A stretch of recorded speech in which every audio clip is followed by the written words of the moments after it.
warahmatullahi wabarakatuh. Balik lagi ke Karung CC Konten. Kali ini seperti biasa kita undang narasumber yang penuh inspiratif. Silakan Om, memperkenalkan diri.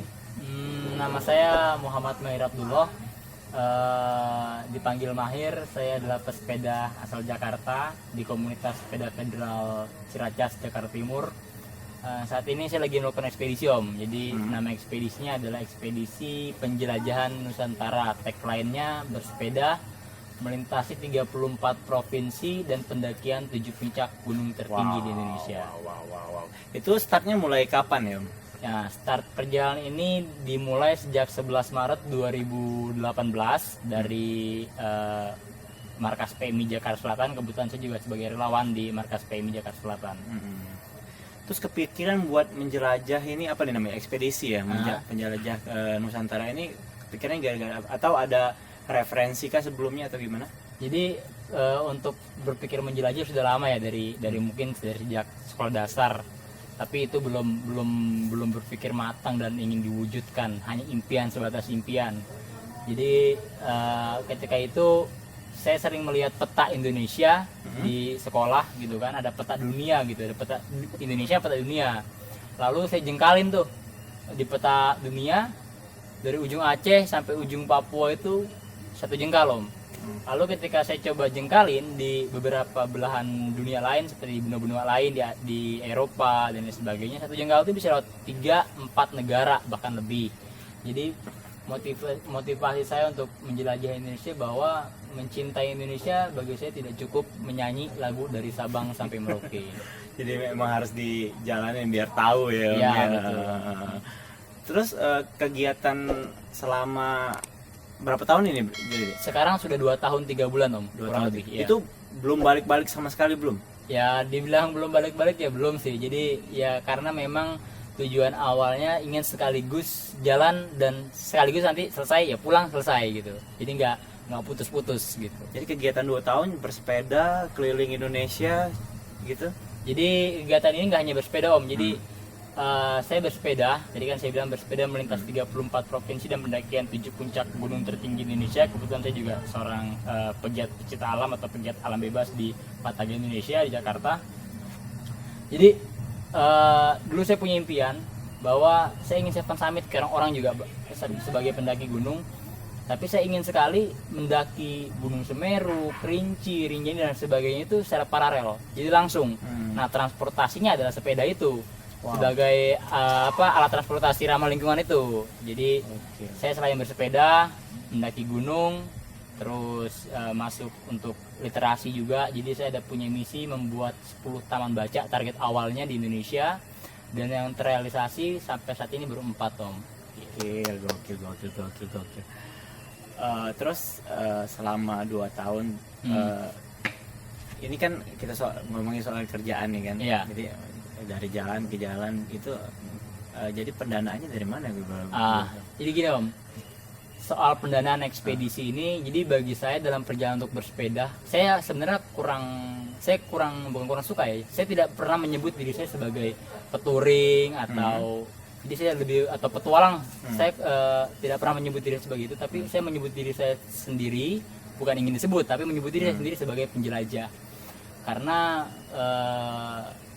dengan menjelajahlah kita bisa melihat Indonesia lebih luas. Nah, untuk soal pendanaan saya bagi 3 kategori dalam bersepeda sendiri, biar teman-teman juga terbuka pemikirannya bahwa sama aja kayak saya analogikan seperti kuliah. Orang kan kuliah itu ada yang dapat beasiswa. Ya, betul. Ibaratnya kalau orang bersepeda saat ini atau ekspedisi seperti ini, ada yang bentuknya sponsor. Nah, terus kalau orang yang dia misalkan bersepeda memang udah siap finansialnya dari awal. Ibaratnya orang yang dia kuliah tapi dibayar orang tuanya. Ibaratnya begitu, sudah ada finansialnya kan dari awal. Terus kemudian ada juga yang orang kuliah tapi sambil kerja, gitu kan. Jadi sambil dia kuliah nggak tahu nih nanti sampai semester berapa dia uangnya habis. Tapi ketika dia uang habis dia berusaha untuk mencari uang. Bahkan dia sempat kayak cuti kuliah buat kerja dulu, nanti dia lanjut lagi, sama seperti itu. Jadi saya memilih yang ketiga. Karena itu, jadi saya sudah sempat juga majuin ke beberapa perusahaan dan beberapa kementerian untuk proposal ekspedisi perjalanan ini karena satu hal, dan akhirnya saya memilih plan terakhir saya yaitu untuk bersepeda dengan cara ya ketika dana habis yang penting saya punya konsep konsep bagaimana saya menghadapi ketika dana saya habis. Jadi survive di jalan dengan skill yang saya punya, ya bekerja mungkin di jalan atau sambil berjualan di jalan untuk menyambung perjalanan ini, seperti itu. Sebelum start mulai perjalanan ini kemarin kan kerja atau kuliah, sempat ninggalin kerjaan gitu? Nah, jadi saya basicnya sebelum perjalanan ini adalah saya sebagai volunteer, tapi untuk pekerjaan saya freelance kan sebelumnya, memang karena saya ingin melaksanakan ekspedisi ini dulu sebelum saya berfokus untuk berbicara finansial secara pribadi, untuk kebutuhan finansial secara pribadi. Jadi saya pengen bagaimana setelah saya kuliah itu ilmu saya bisa abdikan ke masyarakat secara langsung. Nah, saya buatlah ekspedisi ini, walaupun memang tujuan kuliah pun buat ekspedisi ini Om sebenarnya, seperti itu. Terus orang tua mendukung gitu atau lu udah dikuliahin bukannya kerja malah sibuk di jalanan kayak gini gitu? Ya kalau mungkin orang tua pada dasar sebenarnya mendukung sebenarnya. Ya, mungkin karena faktor omongan dari orang lain gitu kan. Jadi saya secara bertahap dari 2015 itu saya buat ekspedisi kecil sekaligus untuk bagaimana meyakinkan orang tua saya. Jadi 2015 selain untuk melihat apa yang akan saya konsepkan ini dan apa kekurangan dan apa yang harus saya jadikan PR untuk diperbaiki, sekaligus meyakinkan orang tua saya. Jadi 2015 itu saya pernah melakukan ekspedisi Jakarta Bandung bersepeda, termasuk mendaki beberapa gunung di Jawa Barat. Wow. Lalu 2016 saya lakukan ekspedisi kedua lagi, uji coba lagi itu sebenarnya, tapi udah masuk tahapan. Itu Jakarta Jogja, sekaligus mendaki 7 gunung di Jawa Tengah selama 2 bulan. Kemudian 2017 uji coba terakhir saya buat ekspedisi bersepeda Jakarta Bali dan pendakian 14 gunung. Nah, dari 3 tahapan itu orang tua saya kan mulai memahami apa tujuan anaknya ini. Kemudian juga saya buatin, mungkin beberapa anak muda takut bikin orang tuanya sosial media seperti Instagram, Facebook, takutnya kenakalannya atau apa yang ketahuan sama orang tua kita. Tapi saya enggak, saya buatin sosial media buat orang tua saya, buat ibu saya, biar dia tahu, biar beliau tahu apa sih anaknya, bagaimana sih sebenarnya. Akhirnya ya itulah yang membuat akhirnya orang tua mengizinkan dalam perjalanan. Sekarang jadi bangga, itu anak gua tuh, gitu ya. Mungkin ya seperti itulah. Jadi ini nih yang dibawa keliling Indonesia. Ya, inilah sepeda federalnya seri Bobcat. Jadi traveling nggak harus sepeda lipat ya kan? Iya, sepeda apapun sepedanya sih nggak masalah. Yang penting sepedahan ya kan? Iya betul wes. Mantap. Jadi nggak takut nantinya mau tidur di mana gitu kan? Nggak takut mau makan atau enggaknya nanti ke depan. Jadi kalau untuk saya pribadi seperti kayak kita tidur di mana, makan apa ke depan. Jadi menurut saya yang saya jalani dalam perjalanan ini adalah bagaimana kita pertama adalah rasa aman dulu. Dan kalau kita aman, contoh kita tidur, kita sebenarnya semua tempat tidur aman bagi saya. Tapi bagaimana kita juga nggak boleh sombong. Jadi kita harus tetap tanya ke masyarakat, wilayah ini aman apa enggak, layak apa enggak untuk kita seperti ini. Tapi di beberapa tempat saya bisa tidur di depan-depan warung-warung yang biasanya ada warung makan, ada tempat-tempat buat tidur supir-supir truk gitu, atau di SPBU. Itu biasanya saya lakukan seperti itu. Atau kadang ada pantai, ya saya pasang tenda di pantai seperti itu. Pengalaman yang paling menarik. Pengalaman paling menarik mungkin menurut saya, karena bagi saya banyak menarik pasti menarik ya. Semua. Menarik semua itu. Tapi ya itulah saya bilang menarik semua sebenarnya. Tapi ada satu wilayah yang secara kalau untuk menjelajah atau mungkin orang-orang suka berpetualang, menurut saya ya Papua Drill of Adventure, karena saya menemukan semua yang belum pernah saya temukan itu di Papua. Bagaimana bersepeda dengan jarak yang jauh, terus nggak ada listrik, nggak ada internet. Maksudnya ini di luar dari kota ya. Kita udah masuk ke Trans Papua yang luar dari kota, jauh. Jadi ada beberapa rute Trans Papua, seperti rute Merauke Bovendigul, rute dari Nabire ke Dogiai gitu. Itu kan ada beberapa rute lagi. Nah itulah, jadi ada perasaan saya bagaimana bener-bener menjelajah lah, yaitu di Papua. Ini dari kota ke kota naik sepeda, terus ada sambutan yang menarik atau sambutan dari komunitas-komunitas sepeda yang ada di kota yang Mas kunjungi, yang Om kunjungi gitu. Jadi Untuk sambutan ya relatif sih Om ya. Jadi berbentuknya ada yang teman-teman nggak mesti, kadang karena saya di cep di komunitas sepeda federal, mungkin teman-teman federal, tapi nggak menutup kemungkinan juga kadang ketemu teman-teman road bike, ketemu teman-teman MTB, bahkan sepeda lipat gitu kan. Dan saya respect sama teman-teman yang sudah mulai open minded bahwa bersepeda itu bukan sejenis, dan berkata ya karena gue MTB ya gue maunya sama MTB bergaulnya, karena gue Seli gue harus sama Seli enggak. Tapi saya sudah senang melihat teman-teman yang sekedar say hello aja ketemu di jalan, antara ketika saya pakai sepeda yang bukan sepeda lipat atau bukan road bike, ketemu yang beda jenis sepeda, saling tegur sapa, itu juga ada. Nah, sangat respect bagi saya untuk hal seperti itu. Kalau tadi ngomongin masalah pengalaman menarik, ada nggak pengalaman sedih, pengalaman yang buruk sekalipun yang buat Om tuh ngerasa ini sudah balik gua gitu? Dibilang pengen rasa sedih balik itu pernah sekali.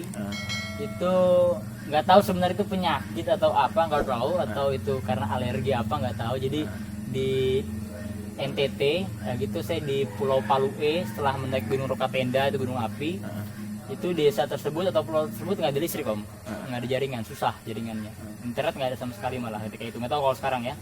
Lalu saya tidur malam-malam itu ada bercak-bercak merah seperti alergi kayak apa saya nggak tahu juga. Itu gatal dan membuat saya panas badan dan sebagainya, dan saya sempat hampir kayak lemes dan hampir nggak sadar diri. Dan saya bilang begini, ngapain ya gue di sini di pulau kecil yang nggak ada listrik, yang fasilitas kesehatannya belum mendukung dan sebagainya, gue ngapain di sini, kan gue di rumah gitu kan. Tapi di situ kayak ada rasa berjuang, lu ngapain ngomong selama ini, sedangkan lu belum banyak pilihan lu jelajahi, lu belum ke Papua, ke Maluku, ke Sulawesi, Kalimantan kali itu ya, bahkan ke Sumatera. Jadi ya lu harus kuat, ini nggak ada apa-apanya dibandingkan nanti ke depan ya. Akhirnya kembali ke tujuan awal dan tekad awal itu mau apa, seperti itu. Ingat mau mulainya itu untuk apa ya, gitu. Jadi kita tadi kan sempat ngobrol tuh sebelum podcast ini kan, kita ngobrol katanya Om itu ngajar di pelosok, ngajar apa yang Om bisa gitu kan. Itu gimana tuh ceritain tuh?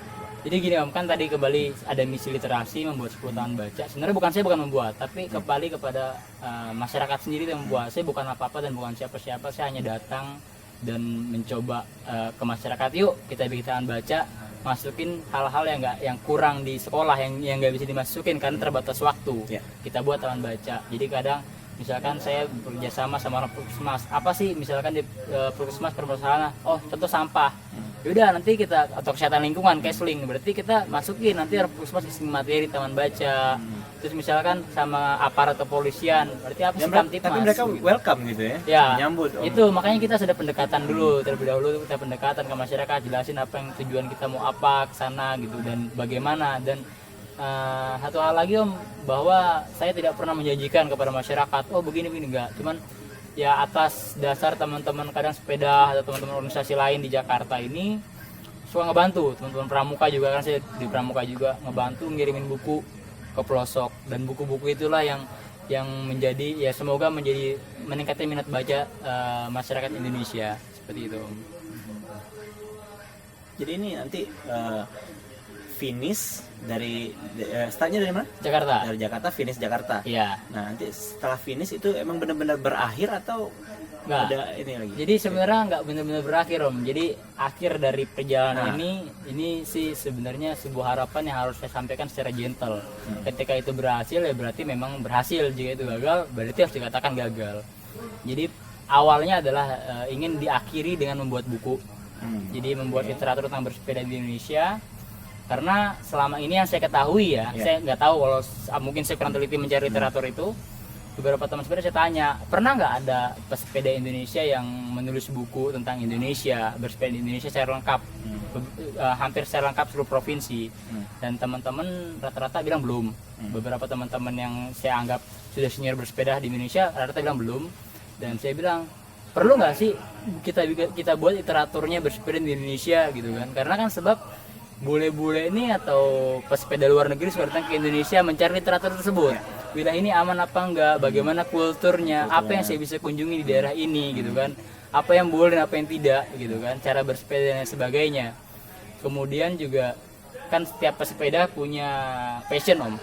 Ada yang passionnya gunung, dia bersepeda tuh rutenya gunung semua Om. Nah nanti terus ada juga yang passionnya diving, dia bersepeda jadi spot-spot diving. Ada yang orang suka apa kultur, dia cari kampung-kampung adat dan lain sebagainya. Ini yang saya pengen, bagaimana nanti hasil akhirnya adalah sebuah buku yang bisa menceritakan tentang Indonesia dengan bersepeda tadi Om. Jadi mereka cari mau pengen apa ada di situ. Nah gitu, itu yang harapan seperti itu.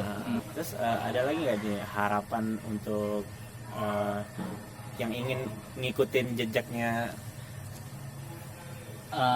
Kalau saya pribadi, saya berharap kepada teman-teman pesepeda di Indonesia mulai berkata, ketika nanti insya Allah buku ini jadi, entah kan nggak langsung sampai Jakarta langsung jadi kan, butuh proses dulu dan sebagainya. Nah ketika itu ada orang lagi yang menjelajah, jadi bukan bersepeda hanya sekedar bersepeda melintas, hanya berpetualang, hanya input, tapi saya berharap ada outputnya. Yang mulai dari melengkapi literaturnya nanti gitu kan, atau membuat suatu rute bersepeda seperti di Eropa ada Eurovelo, kita buat di Indonesia, bahkan kita buat aplikasinya khusus untuk meningkatkan pariwisata di Indonesia, pariwisata bersepeda kan gitu ya. Itu jadi berharap ya ada pesepeda-pesepeda lain yang menjelajah, dan terutama menjelajah dengan bijak, itu yang paling penting.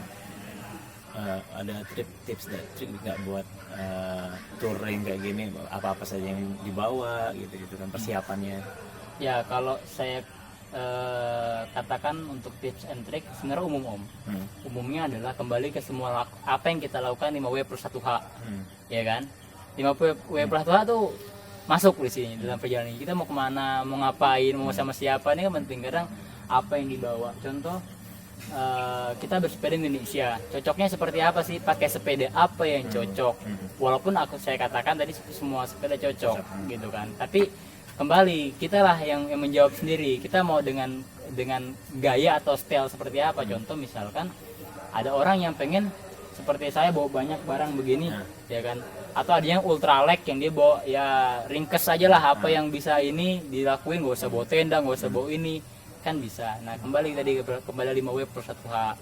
Terus karena saya kenapa agak banyak bawaannya, karena kan saya bersepeda sekaligus mendaki gunung, jadi otomatis saya bawa carrier ya kan, saya bawa kompor dan sebagainya. Tapi kalau kita misalkan mau bersepeda ke wilayah yang memang kita nggak mau camping, cuma mau sepedaan doang, ya kan udah pasti dari rumah makan. Misalnya kita rutenya cuma di rute Pulau Jawa, pasti kan setiap wilayah udah banyak orang makan, ya nggak perlu lah bawa kompor. Tapi kalau memang tujuan untuk camping, ya kenapa tidak bawa kompor gitu kan. Jadi kembali kepada 5W+1H itu tadi. Dan termasuk kalau saya bersepeda ini, kita kan menjaga teman-teman pesepeda lain ya. Jadi yang berkata, jadi cara kita bersepeda tidak menerobos lampu merah. Sekarang kan lagi gandrung nih Om ya, viral bersepeda. Jadi saya tetap bagaimana kita ikuti lampu merah walaupun kita pesepeda, karena kan lalu lintas itu ada sesuatu yang bergerak dari satu tempat ke tempat lain. Nah maka ketika lampu merah ya berhenti, hijau ya kita jalan gitu. Jadi ikutin sesuai peraturan lalu lintas seperti itu Om. Ini kan kita tahu nih lagi pandemi kayak gini, lagi COVID, ada khususnya misalkan di pelabuhan atau di mana harus diperiksa atau gimana? Oke, jadi gini Om, saya kan selama perjalanan ini 3 bulan terakhir kemarin adalah saya hampir 3 bulan lah saya ketahan di Kepulauan Riau, di Batam khususnya 2 bulan karena kapalnya nggak ada dan lain sebagainya. Perjalanan juga harus naik kapal, harus pakai surat COVID gitu, rapid test gitu kan. Nah ini sebenarnya agak menyulitkan dalam mereka, tapi memang kita ikut aturan pemerintah kan, aturan pemerintah seperti itu. Karena 3 hari sebelum pelayaran kita harus rapid. Itu hanya berlaku 3 hari saja ya kan. Nah kayak kemarin saya ini mau masuk ke Bangka, kebetulan harga rapid kan agak lumayan gitu Om ya. Jadi rapid masuk di Bangka nggak bisa lama-lama juga, karena walaupun saya bisa seminggu 2 minggu, tapi keluarnya kan harus rapid lagi. Nah itu biaya lagi kan, karena nggak ada biaya penanggungan dari mungkin dari pelabuhan atau apa, nggak ada kan. Kita karena kita pribadi yang mau bergerak, maka kita harus keluar uang untuk rapid itu. Makanya itu saya hanya 3 hari di Bangka kemarin. Jadi ya saat ini seperti itu ya, nggak tahu nanti kalau di darat, tapi semoga di darat sudah nggak berpindah-pindah pulau, semoga aman. Dan ini masih saya pakai ini ya menurut saya ini satu hal yang unik di provinsi Bangka Belitung. Kemarin saya dapat ini gelang jadi pantau, tapi ya saya tetap ikuti aturan dan anjuran pemerintah dalam perjalanan ini ya. Ketika sudah rapid ya rapid seperti itu. Selama 2018 mau finishnya itu di setahun harus finish gitu, ada target? Awalnya kan finish kembali 11 Maret 2020 Om. Cuman ketika itu saya berubah karena saya kelamaan di Papua ketika itu, ya kan. Kelamaan ke Papua, di Papua, akhirnya saya coba buat target baru. Udah Agustus lah sampai Jakarta finish. Tapi karena kemarin terkendala COVID-19 dan kena PSBB, jadinya otomatis mundur lagi nih. Kemungkinan untuk saat ini yang realistisnya sekitar bulan November awal sudah finish di Jakarta. Wih, banyak banget kisah-kisah yang menginspirasi dari Om Traveler satu ini. Bisa disebut gitu ya? Jadi kisah-kisahnya menginspirasi kita semua untuk bersepeda tuh nggak harus tentang kita ya Om ya. Iya, Bersepeda itu nggak harus tentang kesenangan gitu, ya kan? Tapi banyak yang bisa kita gali lebih dalam lagi. Sebelum kita tutup video ini, mungkin Om mau kasih pesan ke teman-teman pesepeda khususnya di Indonesia ya, boleh silakan Om. Kalau saya ingin mengatakan bahwa 350 tahun lebih Indonesia dijajah dan kini saatnya kita mulai menjelajah. Wes. Semoga yang nonton video ini terinspirasi sama kisahnya Om. Iya, semoga. Jadi ini Om ada merchant. Apa nih? Ada oleh-oleh. Aduh, repot-repot ya kan. Dari Charm Sisi Merchant. Siap-siap. Terima kasih ya.